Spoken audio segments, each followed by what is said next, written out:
I'm reclaiming the trench coat, who's from and what for? 'Cause I wear it when I'm headed off to war. Yeah, the longer the cut, the tougher you are. A man drags along the floor through the sweatshop shrapnel, who gets trapped in my car door. I'm tall next to small people, if I'm not as poor as you were. And I still get positively sick when all the bellboys call me sir. 'Cause you never get used to the power that a proper trench coat brings. The way that it swishes and swings, it sings.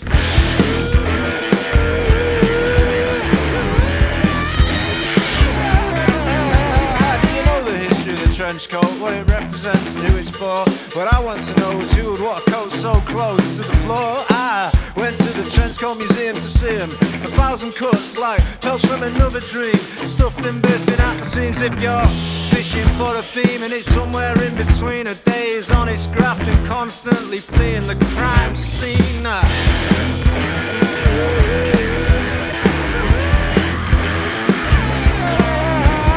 Trench coat got banned for a bit. Does that conjure up any weird feelings? All kinds of twisted minds can find it. A brown coat within which conceal things. You can't ban a coat, can you? Can you ban a coat? No, they're just running a racket. The only coat that matters now is a floating coat. So get yourself a life jacket. Can you hack it? Can you hack the heat? Water rising, look at your feet, man. 'Cause you haven't rented, borrowed, bought, stole, second hand or brand new mines. Water resistant and heat proof. My trench coat, see me through.